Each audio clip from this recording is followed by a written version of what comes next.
Series against Chicago last night, 4-1. Gentlemen's sweep. Now they advance to play the Boston Celtics. The Greek Freak led all scorers with 33 points. Meanwhile, reports say Giannis's co-star, Chris Middleton, he just might miss that entire series against Boston, dealing with that MCL sprain. That would be a huge loss. Shannon, that series starts Sunday. You think Giannis is going to prove he's the best player on the planet? Well, I think Giannis is the best player on the planet, but it's not just enough for you to be the best. You're going to need your supporting cast. And Skip, we saw that. Chris Middleton goes down. Now Bobby Portis is giving you 14 and 17. Pat Connaughton comes off the bench. He gives you 20. Grayson Allen, all of a sudden, he can't miss. He's 3 or 6 last night after going, where did he go the other night? 8 or 9 from the three-point line? In the 5 games, he was 14 of 24 from 3. That's 58%. Yeah. Go ahead. So that's what it's going to take in the absence of Chris Middleton. Somebody's going to have to produce those points. Yeah. I'm not worried about Giannis. Giannis is going to be Giannis. Now, Boston does have a compelling – they can match up with Giannis because they're a big team. They go Tice. They can go Robert Williams. They can go Al Horford. So they can build a wall to keep him out of the lane. The question is, can these guys still hit those shots that they hit against Chicago? Chicago didn't even come to see how that. They should have just stayed. They should have just stayed home. Agreed. That was a pathetic performance last night. Well, they're just beat up and hurt. They're like, we ain't got no chance to win. And they miss Lonzo Ball. I don't care what you say. Yeah. Go ahead. And Caruso, because those are the defensive guys that defense. But when you look at Portis doing what he does, and this is a big team now. Boston hadn't faced. The Nets are a small team compared to what they're about to face with Milwaukee. You got 6'11" Giannis, you got 6'10" Bobby Portis, you got 7-foot Brook Lopez. You do. So they got an imposing front line.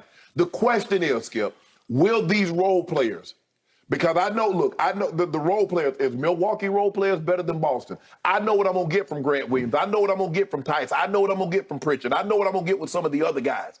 Giannis is going to be Giannis. Skip, you look at him in the first round, 29 points, 13 rebounds, 6 assists on 57% shooting. He was plus 86 and plus minus. So I'm not worried about Giannis. We saw last night, we're going to talk about Jokic. Jokic gave you 30 and 19.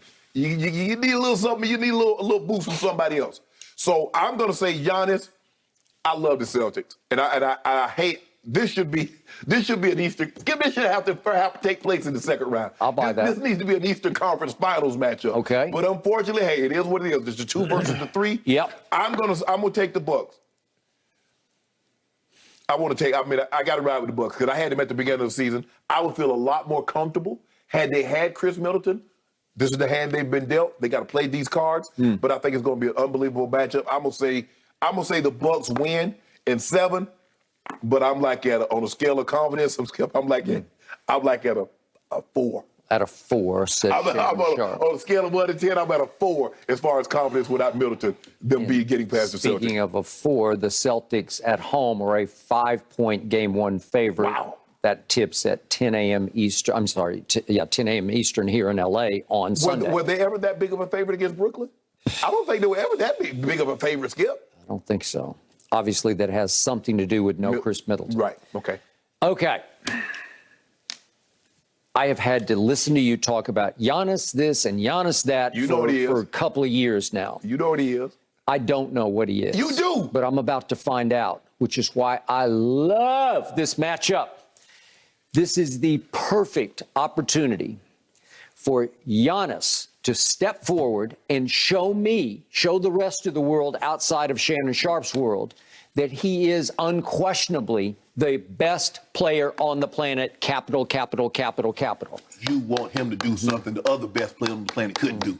Okay. I would agree. Okay. And fittingly, perfectly, he gets the opportunity to prove that against the very defense that just knocked Kevin Bleepin Durant off that throne of best player on the planet. You disagreed for a while at LeBron. Giannis did that last year. Okay. Well, I disagree because I disqualify what Giannis did in last year's NBA Finals. He averaged 35, 13, and 5 in those finals. Why you disqualify? I'm about to get there. He shot 62% from the field in those 6 games. 62%. Wasn't great from 3 of 15, but shockingly good from the free throw line because he wound up at 66%. But in the closeout game 6, he made 17 of 19 free throws. Yes. After earlier in the playoffs, he stood there dribbling and doing this as they booed him and counted his dribbles, right? And just they counted his dribbles into psychological oblivion for him, and he managed to rise above that. Why was he able to rise and overcome that?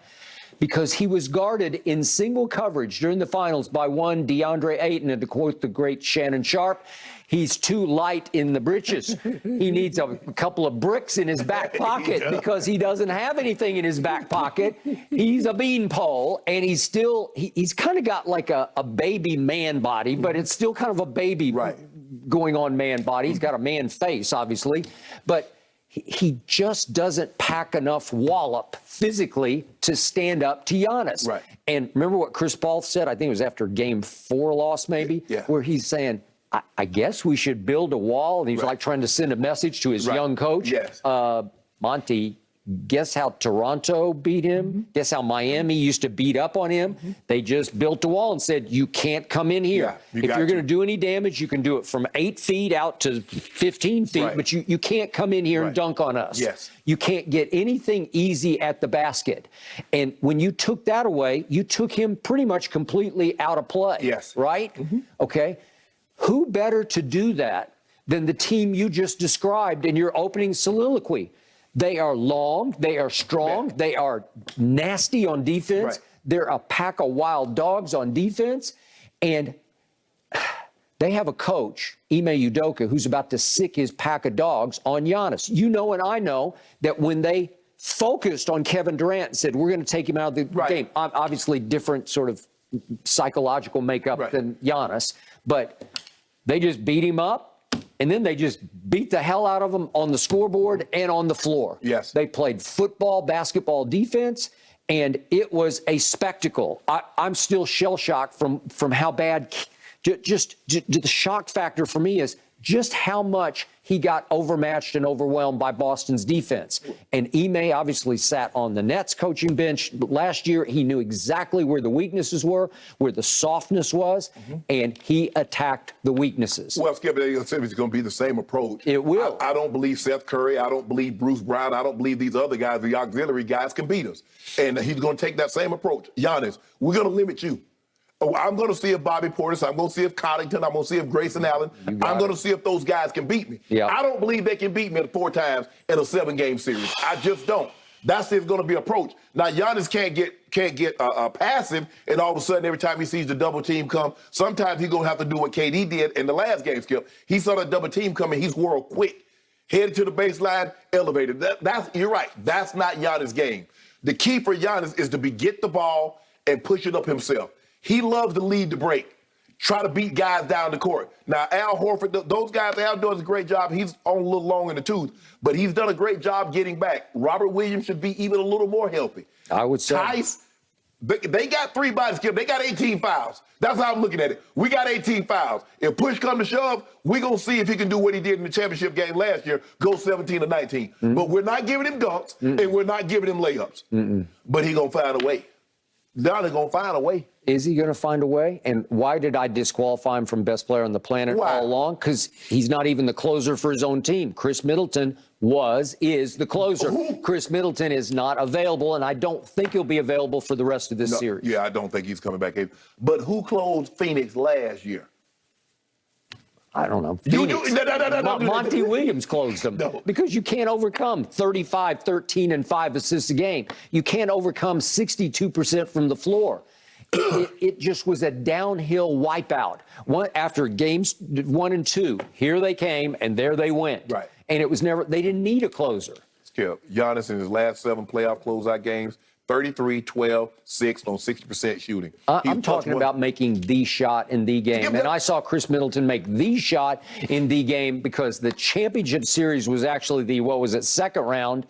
against the Brooklyn Nets that went all the way to overtime at Brooklyn in Game 7. And then Giannis took it over. Yeah. Giannis took it over. Kevin Durant's toenail hadn't been on the line. Your team would have been out. But we saw Giannis this year, Skip, to close the game against Philly. Yeah, he did. Oh, no, he did one against Brooklyn. That was Brooklyn. He hit that three-pointer. He did. He did that, and then took it over in overtime. And then Can he do it at this stage, at this level? We just saw him do it last year. Okay. When you had your eyes closed. I am betting against Giannis. I am betting on the Celtics to win this in 7 games. I'll be conservative in my pick. I'll go 7 games, but it could be sooner than that. First of all, how are you going to pick the team to beat your team? Why would you pick them? I'm picking them because they beat my team. The way they beat my team. But your team weren't very good. I told you that. The way they beat my, I had the best player on the planet. Past tense. Yeah. Well, I mean, he's been on the team for 3 years. So maybe if you want to say that first year he was rehabbing, you want to say he was the best, but he wasn't. Giannis has been the best player for a year. Go and get a man his due, Skip. I'm not.